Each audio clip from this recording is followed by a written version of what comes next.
Ladies and gentlemen, welcome back once again to another episode of Vanilla Minecraft. Finally. Apologies for the relatively long gap in between videos.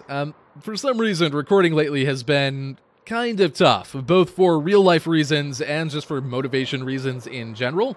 And for some reason, everything I was trying to do for today's episode just wasn't really working out. All of the designs and stuff were kind of falling apart. So, apologies again for that. I'll try my best not to allow that to be a problem in the future. But as you can see, I've ended up over here at our Mega Taiga village after all of my attempts to do different things. And this project, I want to try and get a little bit further along today. So, the Mega Taiga village project, which, yes, I still haven't properly named this, despite you guys giving me a lot of really cool suggestions last time we were here. We may actually still do that yet today. I may go through all of those and try and pick out a couple cool ones and see what you guys think. We'll see how that goes. But what I want to try and do today, the main thing I want to try and do, is get this place feeling a little bit more interesting. Because so far, we've come through here, we've, cleaned up this area, added in our pathways, at least the base of them, and thrown down a couple buildings. And that's all well and good, but it still feels kind of bland, right? There's not a whole lot of interest going on just yet. It's pretty empty. So I want to try and take care of that, and I want to do that in two different ways. The first way is via the environment itself. The second way is adding in more structures. And I want to try and do both of those today. So, first up, I want to add more things to the environment itself. And that's going to start off with this line of blue terracotta. This is actually a path, a rough layout at least, for a small stream. And what I want to try and do is have that stream coming through the wall over there. We've talked about this before as a possibility, but I want to see how it looks. I want to make a cave in this wall here, connecting to the valley on the other side of it, and have just a small stream running through it and running through our village out into the ocean on the opposite side. I think that's going to give us a lot of cool options as far as tying into with builds and little details and all of that good stuff. So, I like that as an idea. It'll also give us an excuse to build a really small bridge going over it and, things along those lines. So, I think that's going to be kind of cool. We'll try and do that. I also want to add a few more custom trees to the area and see how that looks. And I think I want to try out a couple more styles, because we experimented with it before where we built just tree here. This one was kind of a middle ground where it was a little more barren looking. And this one is the style where it's super duper tall and only has the leaves up at the top. And I do like this. In fact, the main thing that I like about this is the scale itself. I like that this is a 50 block tall tree, roughly. And I want to try and make more trees of this scale, because I think I like the idea of having really, really tall trees here. So I want to try out a couple different styles at that scale and see how that looks. Maybe pop a couple of those down in this big open area we have. And maybe just a few other general little details, maybe adding in some boulders and whatnot, since that's a part of the Mega Taiga, biome itself. Obviously, we'll try and make them look a little better than the vanilla ones. But things like that... Did I just hear a squid? There must be water underneath me. Anyway, things like that, I think, are going to make the environment itself feel a lot better. And once all of that is in place, there's a couple structural things I want to add as well to try and make this place feel like it's a little more lived in. But we'll get to that topic when we're done with the first phase. So, I'm going to go get to landscaping and building a river and all of that good stuff. And, well, I'll see you guys when I'm done.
So I've added in those few builds, and I think that helps quite a lot, actually. As basic as those additions are, and as unfinished as they are, I think that does kind of help dress the area up quite a bit. In particular, the little stream we have going through. Because even though we haven't detailed it yet, and even though we haven't added any builds to kind of tie into it, it at least splits up the area, right? Because we have this big area that's nothing but natural colors. We've got greens and browns, and even our buildings themselves are only gray and brown. There's nothing else to them, really. So having a bit of blue going through kind of helps split things up a bit and kind of divide it so it doesn't just turn into a big blob. So I like that. I think that's pretty cool. Obviously, again, we'll be adding more detail to it as we go, but for the time being, it's okay. I've also added in a few little stones and boulders and whatnot. Those are inevitably going to be shifting around and changing. It kind of depends on how we build things, right? So we may want pathways or certain builds or certain details to go in a specific spot. We may have to move boulders around accordingly, but we do want them around. I think that helps quite a lot to break up the more monotonous areas of the terrain.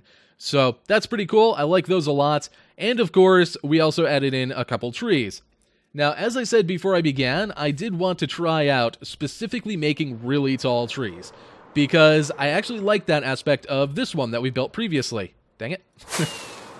And honestly, I still really like that. And I think that these 50 block tall trees, which is about the height of the 3 that we have here, I think that that is a really good height for the trees in this area, because it gives them a very interesting feel, like, especially from a distance. Like, if you fly into this area, we head out here and then turn back around and point to the area of our village, it's going to give it a really cool feel, right? Like you're flying over this vanilla terrain, and then suddenly you just see a bunch of trees poking out over the top, and they've got cool shapes and stuff. I think that's going to make this place feel way, way more interesting if we've got these super tall trees. Now, they are a little bit weird. I think the big issue, especially going with this size, is that when you get close to them, they kind of just turn into big blobs. Even this one over here, the leaves just don't really look quite as good from down below. And I think a big part of that is just that I don't design them with this perspective in mind. When I have built these trees, I've always looked at them specifically from the tops of other trees, kind of like a straight-on perspective. So from down here, they look a little weird. I think I can fix that. I think if I dress up the shapes a little bit and kind of look at them from this perspective more often, I can kind of fix that. Missed a dirt block. Dang it. But I don't know. From down here, this looks a little strange. We'll see if I can fix that or not. But I do still think that having bigger trees like that is kind of cool. Now, this one in particular is a little bit strange, though. It's just a giant version of this one, is essentially the idea, right? I wanted to see what this looked like on a bigger scale. And it kind of works. I don't think it looks terrible, but I do think that it needs to be reshaped a little bit. I think at this scale, the branches need to have a little more droop to them or something, because right now it feels like they're just kind of perfectly straight out, which is a little bit strange. So, not entirely sure on that. I may have to modify that a little bit, but that is an okay option. I think if that was tweaked a bit, it could be cool. And then this one over here is kind of a more narrow design. Let's actually head up on top of the hill. This is a slightly more narrow design, and, you know, a lot of pine trees are like that, a lot of coniferous trees are like that, so I think that's okay. I don't know if that's the best route to go. I kind of like it, actually. I think that if I tweak the shapes a bit, it could look really cool, as, like, a lot of trees were of that style. Not entirely sure just yet, though. So, you guys will have to let me know which style I should try and, like, work on the most, because I don't think we should just blend every type of coniferous tree style. I think we should really focus on one, and then we can have others, like, sparsely intermingled with them. But you guys will have to let me know which one I should, like, really go towards. Not entirely sure just yet. So that's the trees. We'll be expanding upon that much more later on, and at some point we're going to have a tree building frenzy, and I'm going to have to build a ton of them, because obviously we've got an entire forest to do. But that's those, and of course we also have our stream going through. That comes through this cave over here. The cave itself, I put some basic details in, but we're probably going to be going a bit further with it later on. The issue is that it's going to connect out to this valley, and eventually we want to have some cool stuff out here, but I don't know how that's all going to connect just yet. And the cave itself may get reshaped however I end up deciding to connect the valley to it. So, for the time being, I left this fairly basic. Once I finalize the entrance to the valley itself, I'll finish up the cave. But once that happens, I've got a few details in mind. That should be pretty cool. The stream itself comes down here. This bridge, obviously, is not the way that it's going to stay. Let me go ahead and sleep before this place gets real nasty, as it tends to do. So that little bridge, obviously, is not how it's going to stay. It's very, very unattractive. The issue is it's a very short bridge. Oh, right, I'm not alone. Oh, right. I forgot that Matt just logged on. Okay. Well, the issue is that this bridge is very short, and it goes over just a little bit. It's slightly angled, and it goes up a block. And essentially that means that we have a lot of shape to convey, but we have a very small area to do it. And it makes it very hard to make something that doesn't look really cluttered and busy, but isn't super duper basic at the same time. So I want to give it a little bit of detail, but then it always looks messy. It's a very tricky thing to figure out. I'll try and do that, probably off camera. I don't know if I'll get it done today or not, but whenever I do it, I'll probably do it off camera and then show you guys. Just know that this is obviously not how this is going to stay. So the rest of this, it just kind of continues on. Over here we have a bit of an elevation change, so we had to kind of carve into the ground a little bit. Hello, spider. Which is fine. I think that looks okay, right? Kind of going underground. Obviously, up top here, we'll have to detail up. And then it comes back through over here. And there's not a whole lot going on over here. It just kind of swirls out and goes out into the ocean. And of course, eventually we'll try and tie into the stream and do cool stuff with it. We'll see what happens. There is also this ravine over here, which I forgot was a thing. Hey, buddy. Yeah, I don't know if I'm going to just cover this up and pretend it doesn't exist or what. How's it going, guys? I feel like I'm going to get shot off into the ravine. Yeah, I don't know if I should just cover this up or if I should make it like, you know, an earthquake hit and maybe a house fell in here or something, like part of it. That could be kind of cool. I don't really know. You guys will have to let me know if you have any ideas for this, because I'm a bit uncertain at the moment. But that is going to do for that stage of our build today. Now I want to move on to adding in some actual structure. So there's two things in particular I want to add, hopefully more as well, but we'll see how things go. The first one I want to do is a building, another house, specifically something like a tailor or a seamstress. Dang it. I wanted to put that up on that hillside right there, right where that blue pillar is. I think that's going to be a cool thing to do. I think that could be kind of neat. And I have a few details in particular that I want to add to it. And I also want to add in a medieval-style crane over the edge of this cliff here. So we've talked about it before, how the top of this plateau, we want to have a bunch of like builds and stuff up here. I think it would be kind of cool if the main way that they get building materials up here is by hoisting them up with a crane over the edge of this cliff. And then they could have like a, you know, an area where they just drop the materials off down there and another one up here. That could be pretty cool. There is actually a path up here, which I didn't really realize, but because we're going to have a road going up over this way, we could technically wrap it around here, and we don't really need the whole crane thing, but I think it's going to be a cool detail nonetheless. So, I'm going to try and get those two things kind of figured out, and hopefully not die in the process. This place is so bad at night. So, I'm going to go get to that, and I'll be back with you guys in just a second.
Okay, so I've added in the 2 builds that I wanted to, and I think they turned out pretty cool. I think I like how they look. Obviously, the areas around them still don't look particularly good, and that'll need to be addressed at some point in the future, but for the most part, I think they're okay.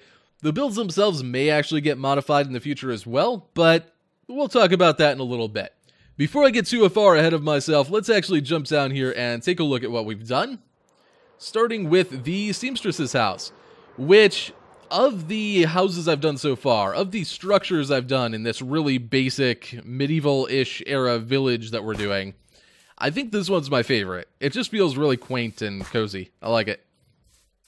So, along the outside, we've got a few random details, just things that I figured made sense for a seamstress to be doing. Mostly dyeing cloth. So, you know, you're boiling water and mixing stuff in for various dyes. Maybe some of them you have to let sit in kind of like still water. Obviously, this looks a little silly with these trapdoors with the big holes in them, but once we get 1.13 and I can put this, swap these out with the spruce trapdoors, I think that'll look a whole lot better. And then, of course, we've got other ones holding, you know, whatever you want these to be. Maybe this one's alum and this is like dandelion petals or woad leaves, which is a flower that's yellow but turns into blue dye. That's kind of cool. So, I don't know. Something along those lines. Hopefully I can figure out some more stuff to put out here to kind of add more life to it.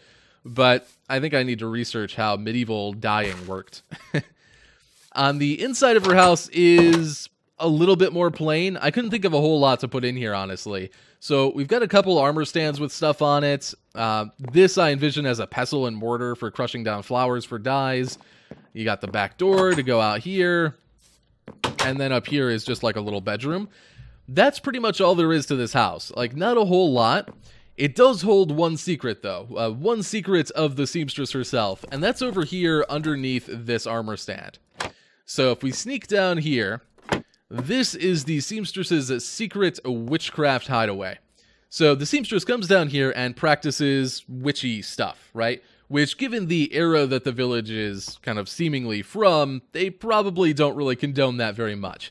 Now, I don't know what the entire backstory on this would be. I'm not one to, like, massively roleplay this whole situation out. I don't know if the witch would be, like, a hostile thing. I don't know if maybe she's the one drawing the mobs into the village, or maybe she's just allured by the magical properties of it, or maybe she's even learning it to help fight the mobs. Who really knows?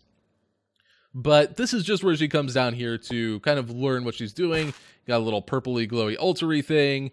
Over here, you've got this little cage with the skull in it. This would look better with a regular skeleton skull, I realize. Once we get 1.13 and those are easier to get, I may swap that out. But this is actually a little bit functional, and that's actually why I chose this particular location for our seamstress's house. So if we come over here and, you know, cast a little spell using our enchanting table. Any second now. Any second now. Are you seriously going to take this long now that I'm recording? Wow, game. Well, normally this only takes like a second or two, but apparently it's decided to take the longest possible time in human history. Are you kidding me right now? There we go. Jeez. So we just summoned in a zombie after much waiting around. Basically, the way this works is on the other side of that far wall is a zombie spawner, and essentially all we had to do was dim the lights just enough to allow a zombie to spawn in this area. And yeah, that's basically how that works. And I think that's pretty cool. I like that, actually. Obviously, we'll probably never come down here again, so it's kind of a pointless detail to have, but it's neat. I like it. And that'll do it for the seamstress's house. Like I said, I would like to figure out some more details to add, both on the interior and exterior. We'll see how that goes. For now, though, let's talk about the crane. So, the crane I'm actually pretty happy with. I wasn't originally. I felt like it didn't look all that interesting. But now that I have it in place and I've looked at it for a little while, I think that it's kind of perfect. I think that it's a good middle ground between being really intricate and being like too intricate, right? I didn't want it to feel super complicated. I didn't want it to feel like it was an amazing feat of mechanical engineering, because that would be a little bit too much for this area. But I also didn't want it to feel too basic. I didn't want it to just be, you know, a log going out with a fence coming down from it. I wanted it to feel a little more interesting than that. So this is my interpretation of a medieval crane, using the kind of standard design that you find when you search for that. I should probably hurry. I can't sleep at the moment, so this could get nasty in a second. But basically, the way that medieval cranes worked is there would be a giant wheel that a person would get into and walk, kind of like a big old human hamster. And they would spin a coil of rope that would either extend or retract the crane.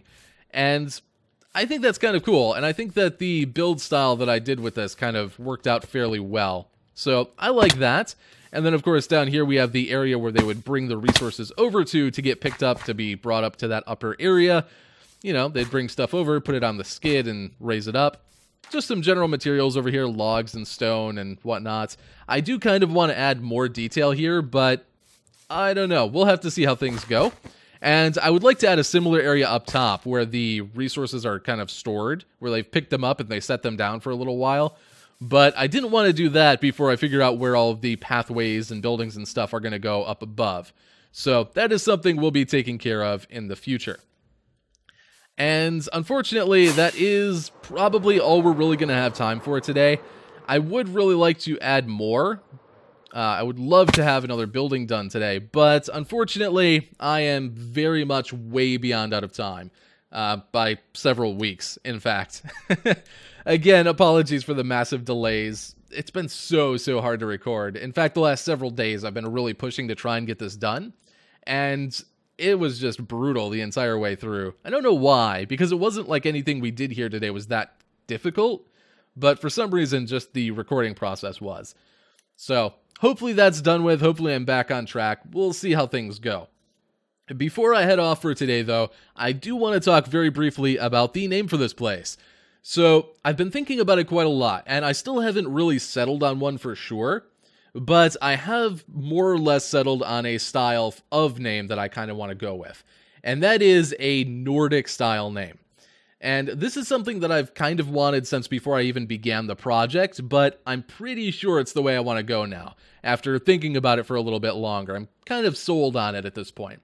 So, if you're not really aware, the idea of like a Nordic style name would be something like, say Drustvad, right? That's actually technically just the name of a World of Warcraft zone, but it sounds like a Nordic town to me. Drustavad, you know, I could picture that being a Nordic village. And I think that would work really well, actually. I kind of like that name. Or Stromvar, you know, something like that. So, Strom something. I don't know. I'll have to look up like Nordic village names. I didn't really research it too much, but I like the sound of them, and I think it's really appropriate for this area. Not that this village is inherently Nordic, or not that I even want it to be, but I like the naming scheme that places like that have. So that's the direction I'm kind of leaning towards that, just so you guys are aware. I'll probably pick a name before we're over here again. Pardon my 5:30 a.m. dyslexia. But if you guys have any suggestions for names of that type, be sure to let me know, because, you know, I like suggestions. Anyway, all of that being said, I think it's time to call it a day so that you guys can finally get a video. Apologies for that delay once again. Anyway, that's going to do it for me today. Thank you all for watching. Hopefully it's not a month before I see you guys again. But, well, whenever I do see you guys again, well, I don't know what I was going. My words are jumbled. I'm a mess right now. You'll have to pardon me. Anyway, I'm done. Thank you guys for watching. Hopefully it's not a month. I'll see you guys next time.